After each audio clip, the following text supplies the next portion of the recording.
তোমরা সবাই ইঞ্জিনিয়ার হবা, ইঞ্জিনিয়াররা তো যে কোনো কাজ করতে পারে না, পারে? তার মানে সব অফিসে তোমাদের জন্য কাজ নাই।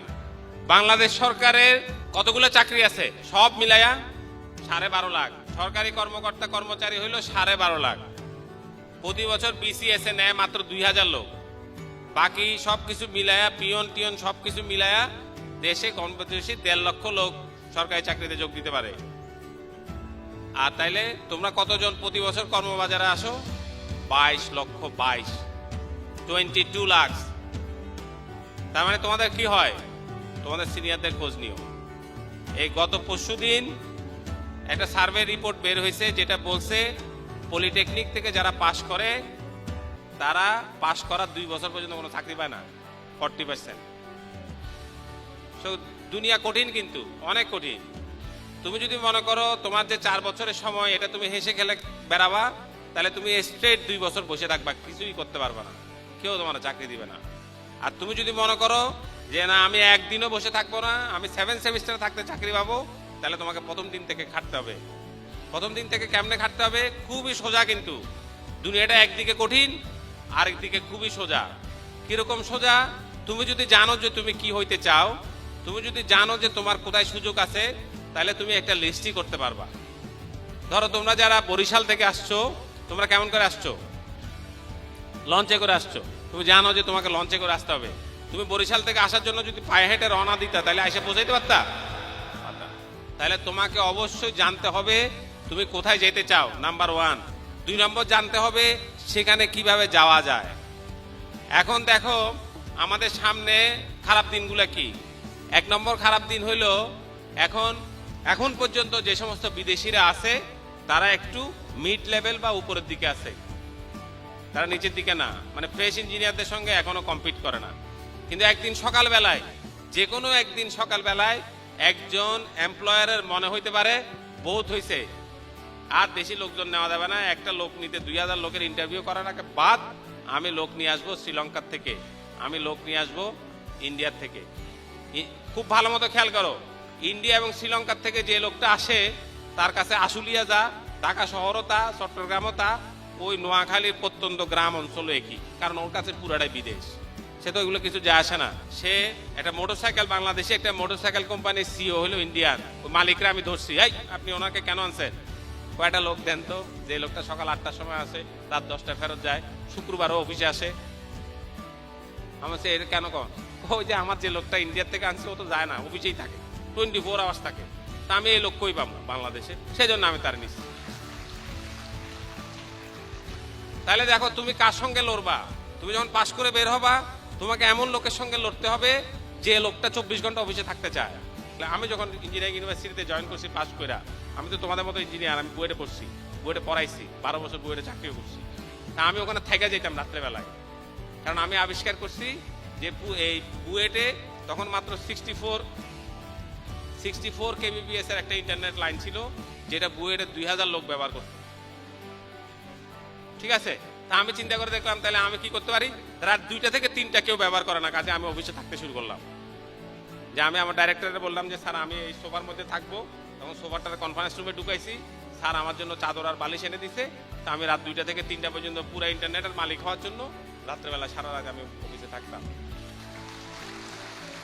ঠিক আছে, এবং আমি যেই দিন ইউনিভার্সিটিতে জয়েন করছি, আমি প্রথম মাসের বেতন পাইছি 4250 টাকা।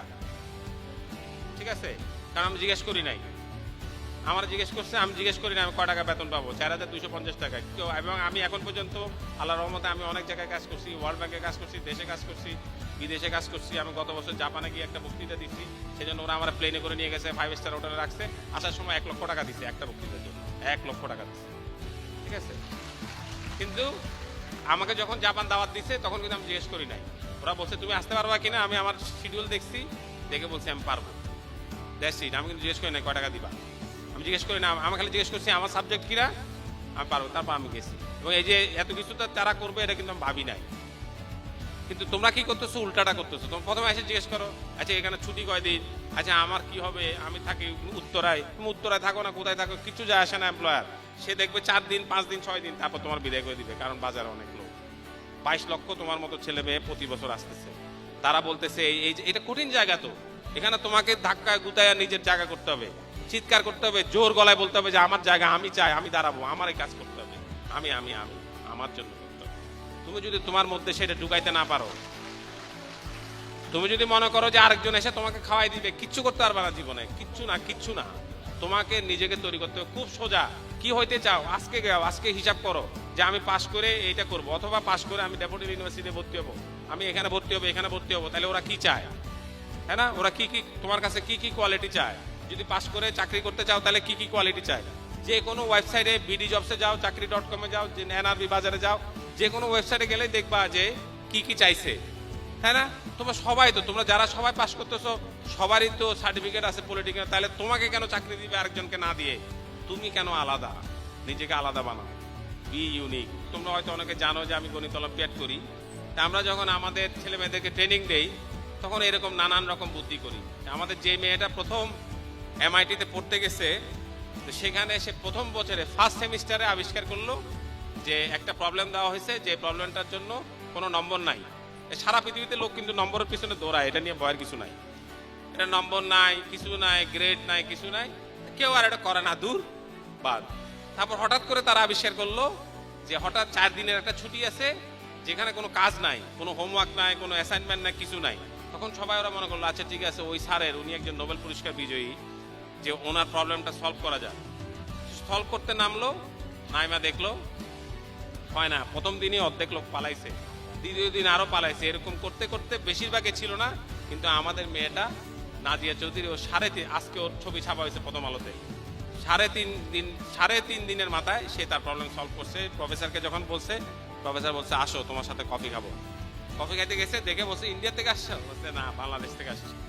তো বলছে যে 3.5 দিন ধরে তুমি একটা প্রবলেম কিভাবে সলভ করবা? এই যে আর কিছু করো নাই? বলছে না, আর কিছু করি নাই, এইটাই খালি করছি। এটা কেমনে করলা? তখন বলে স্যার এগুলো কোনো ব্যাপার না, আপনি যদি আমাদের গণিত অলিম্পিয়াডে যাইতেন তাহলে টের পাইতেন। কেন, কিরকম? স্যার আমাদের গণিত অলিম্পিয়াড একটা ক্যাম্প হয়, সেই ক্যাম্পে আমাদের এক সুব্রত স্যার আছে, সুব্রত এখন এই PhD করতেছে আমেরিকায়। যে উনি একদিন আইসা আমাদেরকে বললো, এবং আমরাও দেখলাম রুটিনের মধ্যে কিছু নাই, সকাল 8টা থেকে 10টা পর্যন্ত একটা ক্লাস, তারপর হইলো সারাদিন ছুটি। তো সুব্রত স্যার আসলো, আইসা বললো আজকে তোমাদের ছুটি, তোমরা বেড়াইতে যাবা, এই করবা, আমরা কিছু বলবো না, তো তোমাদের একটা ছোট প্রবলেম দিয়ে যাচ্ছি, এই প্রবলেমটা তোমাদের 9:30 নাগাদ হয়ে যাবে, তারপর থেকে ছুটি। বলে একটা প্রবলেম দিয়ে উনি চলে গেছে। তারপরে তারপর তার প্রবলেম সলভ হয় না। আমরা এদিক দিয়ে করি, এদিক দিয়ে করি, কিসের গোসল করা, কিছু খাওয়া দাওয়া, কিচ্ছু না। এই যে স্যার বললো 1 ঘন্টা হয়ে যাবে, সারাদিন হয়ে যাচ্ছে, এবং রাত 8টা পর্যন্ত ওই প্রবলেম সলভ হয় নাই। রাত 8টার সময় সুব্রত স্যার আসছে, আয়সা বলে কি এই তোমাদের প্রবলেম তো আজকে কেমন বেড়াইলা? আমরা এর বলে স্যার আপনি এগুলো কি করেন, আপনি একটা প্রবলেম দিচ্ছেন, সেটা তো আমরা কেউ সলভ করতে পারি নাই, আপনি বলছিলেন এটা সব সোজা। তখন সুব্রত স্যার বললো যাক বাঁচা গেছে। কেন? ওই প্রবলেমে তো সলিউশন নাই। সলিউশন নাই তাহলে আমাদের দিয়ে এটা কেন করাইলেন? ও প্র্যাকটিস করার জন্য, লেগে থাকার জন্য। মোস্ট ইম্পর্টেন্ট কাজ হচ্ছে সেইটা, যে তোমার যেটা কাজ সেটা তোমার করতে হবে। তুমি ফল পাইলা কিনা এটা তোমার জন্য ইম্পর্টেন্ট না, ফল তুমি পাবা তুমি যদি কাজটা ঠিক মতো করো। ওই যে নাজিয়ার যে প্র্যাকটিস হয়েছে, সারাদিন ধরে একটা অঙ্ক করছে, সেটা সে MIT-তে গিয়ে যখন প্রবলেম করছে 3.5 দিন ধরে একটা অঙ্ক করছে, যেটা অন্যান্য দেশের লোকেরা পারে না। যেটা শিখবা ওইটার A to Z তছনছ করে ফেলো, ওইটার একদম যে কোনো জিনিস। আমি বলি যে তুমি কম্পিউটার প্রোগ্রামিং করতে পারো, তাহলে দরজা খুলতে হবে, ঠিক আছে? তুমি যদি IoT হও, তাহলে এমন কিছু করবা, তুমি বাসা দিয়ে হাঁটা যাবা, তোমার এদিকে বাতি জ্বলবে, এদিকে জ্বলবে না, তুমি হাঁটতে থাকবা, এরকম ম্যাজিক জিনিস হইতে পারবে। সেরকম নিজের চ্যালেঞ্জ দাও, প্রতিদিন নিজেকে একটা চ্যালেঞ্জ দাও। প্রতিদিন রাত্রেবেলায় জিজ্ঞেস করো নিজেরে, আমি যে একটা দিন পার করলাম, এটা কিসের জন্য পার করলাম? হাসা খেলা পার করছি, নাকি আমার নিজের লক্ষ্যের দিকে আমি একদিন আগাইছি? তুমি যদি নিজের লক্ষ্যের দিকে একদিন না আগাও, তাহলে তুমি কিন্তু একদিন পিছাই গেলে। আচ্ছা, লক্ষ্য পরিষ্কার করে ফেলো। এবং আমি তোমাদেরকে বলি, তুমি যে যত কিছু পড়তেছো সব কিছু তো তোমার লাগবে না। তোমাকে আমরা অনেক জিনিস শিখাইছি, তাই না? তার মধ্যে আমরা অনেক জিনিস শিখাইছি, কেন শিখাইছি? যেন তুমি শিখতে পারো। মোস্ট ইম্পর্টেন্টলি আমরা তোমাকে শেখানোর চেষ্টা করতেছি তুমি যেন শিখতে পারো যে কোনো জায়গায়। কারণ যা যা শিখতেছো সব কিছু অবসলিট হয়ে যাবে, প্রতিদিন তো চেঞ্জ হয়ে যাচ্ছে। যারা কম্পিউটার সায়েন্স তারা সবচেয়ে বিপদে আছে, সব কিছু চেঞ্জ হয়ে যায়, তাই না? এই কয়দিন আগেও ছিল C++ করতে পারলে খুব ভালো হইতো। এখন জিজ্ঞেস করো পাইথন পারো? স্যার পাইথন তো পারি না, করতে কি পাইথন? এখন তো তোমার চেঞ্জ। তার মানে তোমাকে এমন ভাবে তৈরি হইতে হবে তুমি যেন চ্যালেঞ্জ নিতে পারো। কোন চ্যালেঞ্জ? যেটা তোমার পরিবর্তনের কথা বলে। পৃথিবীতে একটা মাত্র কনস্ট্যান্ট আছে, এটা জানো তো? There is only one constant, change. পরিবর্তন হলো একমাত্র সত্য কথা। পরিবর্তনের জন্য তৈরি হও। তোমরা সবাই অনেক আগায় আসো, কারণ তোমরা একটা বড় কোর্স করে আসছো, সেখানে খুব ভালো করছো, ইন্টার্নশিপ করতেছো, লড়াই সংগ্রাম করার জন্য প্রস্তুত হয়েছো। এখন হাল ছাড়বা না। মোস্ট ইম্পর্টেন্ট হলো হাল ছাড়বা না। যা আছে কপালে যাইতে থাকো। অনেক সময় দেখা যায় ওই যে জ্যাক মার কথা আমরা বলি না, 23 বার চেষ্টা করতে পারে নাই, 24তম বারে পারছে। যদি রিটার্ন করতো তাহলে আজকে পৃথিবীর সবচেয়ে বড় দোকানটা বানাইতে পারতো না, যে দোকানে কিছুই থাকে না, অন্যের জিনিস সে বেচা পৃথিবীর বড় লোক। নিজের তো কিছু নেই, নিজের একটা প্রোডাক্টও নাই। আলিবাবার নিজের প্রোডাক্ট আছে? নাই। ফেসবুকের নিজের কোনো কন্টেন্ট আছে? নাই। উবারের কোনো ট্যাক্সি আছে? নাই। হ্যাঁ, এয়ারবিএনবির কোনো নিজের বাড়ি আছে? নাই। তাইলে তার মানে সব কিছু এখন হলো মাথায়। প্রতি স্কোয়ার কিলোমিটারে বাংলাদেশে 1100 লোক আছে, আমাদের 1100 সুপার কম্পিউটার। তোমরা পৃথিবীর সবচেয়ে শক্তিশালী কম্পিউটার কি? সুপার কম্পিউটার, এবং সেটা হচ্ছে আমাদের সবচেয়ে বেশি আছে। তাহলে এই দেশ তো হারবে না। আমরা এই যে 2041 সালে তোমরা যদি ঠিক মতো নেতৃত্ব দাও, তোমরা যদি নিজেদের ভিতরের পটেনশিয়ালটা জাগাইতে পারো, 2041-এর অনেক আগে কিন্তু আমরা উন্নত দেশ হয়ে যাবো, এবং সেটা আমাদেরকে কেউ আটকাইতেও পারবে না। তোমার আমার কথা বিশ্বাস না হলে তোমরা এখান থেকে বের হয়ে যাওয়ার সময় দেখবা সোনারগাঁও হোটেলে যাবা, দেখবে কোনো রুম খালি নাই। ঢাকা শহরে যত হোটেল আছে কোথাও কোনো রুম খালি না, সব বিদেশিরা এখন বাংলাদেশে আসে। কারণ কি? এই কারণটা বলে শেষ করবো। আমি গেছিলাম 2011 সালে জেনেভাতে একটা বক্তৃতা দিতে। বক্তৃতাটা দেওয়ার পরে আমার এক লোক বললো যে চলো তোমার সঙ্গে এক লোকের পরিচয় করাই দিই। তা আমার নিয়ে গেল, দেখে একটা লোক কফি খাচ্ছে। তা আমার নিয়ে গেল, নিয়ে বললো যে মিস্টার মুনির ফ্রম বাংলাদেশ। সে প্রথমে খেয়াল করলো না। এই লোক আবার বললো যে মিস্টার মুনির, সঙ্গে সঙ্গে সেই দেখে দাঁড়াইছে, কফি খাচ্ছিল, সে চেয়ার থেকে দাঁড়াইছে। তা আমি খুব অবাক হইলাম, কারণ আমি এটা দেখি না। নর্মালি আমাদের দেশে আমরা দাঁড়াই, একটা বিদেশি লোক দাঁড়াই যাচ্ছে, বাংলাদেশ শুনে আসে, আমারও তো চিনে না, প্রশ্ন ওঠে না। তা আমি ওর আস্তে আস্তে জিজ্ঞেস করলাম, ভাই দাঁড়াইছো কেন? আমি তো ভয় পেয়েছি, বাংলাদেশি লোক দেখলে দাঁড়াই। ভাই তুমি কেডা? পকেট থেকে ফোন বাইর করছে, ওই চিকন পিনের ফোনগুলা, নোকিয়া। হ্যাঁ, বলছে এটা চিনো? হ্যাঁ, চিনবো না কেন, আমার দেশে 6 লাখ। আমি Nokia CTO, chief technology officer. ভাই সমস্যা কি? দাঁড়াও কেন? তুমি ভাবো, বুঝতেছি না।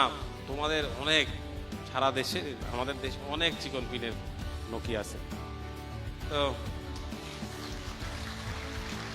তো কিন্তু তুমি কেন দাঁড়াইছো? বলছে তুমি তাও বুঝতেছো না? বলছে আমার দেশ জানো? আমি জানবো না কেন, তুমি ফিনল্যান্ডের লোক। দেখো তোমার দেশে, ভালো মতো খেয়াল করো, তোমার দেশে প্রতি মাসে যতগুলা নোকিয়া ফোন বিক্রি হয়, ফিনল্যান্ডে অত লোক নাই। তা আমি তাও বুঝি না। আমি বললাম যে এই কথার মানে কি? তুমি বুঝো নাই? তোমার টাকায় আমি বড় লোক হয়েছি। This is what we believe, we should believe it. আমরা অনেক বড় বাজার। আমাদের জন্য এখন পৃথিবীর সব দেশের কোম্পানি বাংলাদেশে আসতে চায়, এবং আমাদের বাজারটা অনেক বড়। পিপিপি ধরলে আমাদের পিপিপিতে পার ক্যাপিটা এখন $4,700, বিশ্বের অনেক বড়। আমরা বিশ্বের 31তম অর্থনীতি। কাজে এই দেশে তো আসবে, তোমার জন্য বড় একটা বাজার আছে, সেই বাজার দখল করো। এই দুনিয়াটা হচ্ছে বীরদের জন্য। কোন সে বীর? 21 শতকে বীর কে হবে? যে স্বচ্ছ চিন্তা করতে পারে, যে প্রবলেম সলভ করতে পারে, এবং যে তার টিম স্পিরিট আছে। তোমাদের সবার জন্য অনেক অনেক শুভকামনা। তোমরা দেশটাকে জয় করো, বিশ্বটাকে জয় করো। এই বিশ্ব তোমাদের। 3টা জিনিস মনে রাখবা।